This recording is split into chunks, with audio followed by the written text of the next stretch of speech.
So hello guys, welcome to my YouTube channel NS Mechanic. So guys, ఈ వీడియోలో వచ్చేసరికి మీ bike mileage setting ఎలా చేసుకోవాలో అనేది మొత్తం క్లారిటీగా అయితే చూపించబోతున్నాం.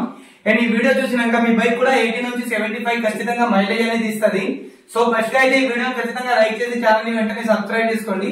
ఫస్ట్ గా మీకు అన్ని చూపించేస్తాను. ఓపెన్ చేసి అయితే ఇక్కడ బయట పెట్టేసాము. సో గైస్, ఫస్ట్ అయితే ఈ టూల్ బాక్స్ ని ఓపెన్ చేసుకోవాలి. సో ఈ విధంగా టూల్ బాక్స్ ని ఓపెన్ చేసుకోవాలి. సో ఓపెన్ చేసుకున్న తర్వాత ఇక్కడ మైలేజ్ సెట్టింగ్ స్క్రూ కనిపిస్తుందా మీకు?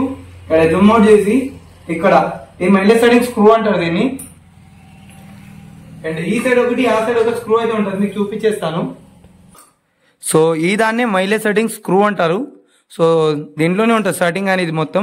మీకు ఎలా చేయాలి, ఏ విధంగా చేస్తే మీ బైక్ మైలేజ్ సెట్టింగ్ కరెక్ట్ గా వస్తుందో అనేది చూపించబోతున్నాను. సో గైస్, ఇది వచ్చేసరికి ఆర్పిఎం స్క్రూ ఇది. సో దీనివల్ల బైక్ అనేది ఎక్స్ట్రా రేస్ అవుతుంది. సో ఇది ఆర్పిఎం స్క్రూ. ఈ విధంగా ఎక్సిలేటర్ అనేది 3 times ఎక్కువ చేయాలి. ఇక్కడ ఉండే కదా 1 2 and 3. సో 3 ఈ విధంగా 3 అయితే పెట్టుకోవాలి. సో ఇది చేసుకున్న తర్వాత బైక్ అనేది స్టార్ట్ చేయాలి. సో గైస్, ఈ విధంగా మీకు వాయిస్ క్లారిటీగా వినిపించదు కాబట్టి బైక్ అయితే నేను ఆఫ్ చేశాను. సో బైక్ స్టార్ట్ చేసుకొని ఈ స్క్రూని ఫుల్ టైట్ అయితే చేసుకోవాలి. సో ఇది బైక్ స్టార్ట్ ఉన్నప్పుడే చేయాలి మీరు ఖచ్చితంగా. సో ఇక్కడ మైలేజ్ సెట్టింగ్ కరెక్ట్ గా లేదు.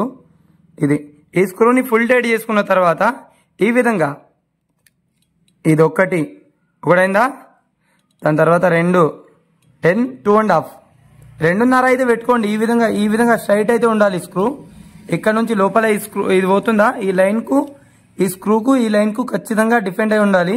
సో అయితే మీ బైక్ అనేది ఖచ్చితంగా మైలేజ్ అనేది ఇస్తుంది 100%. సో ఈ వీడియో చూసి మీకు వీడియో నచ్చితే ఖచ్చితంగా వీడియో కింద ఇంకో పార్ట్ 2 వీడియో అయితే కామెంట్ చేయండి. ఇంకో నెక్స్ట్ వీడియోతో మీ ముందు ఉంటా.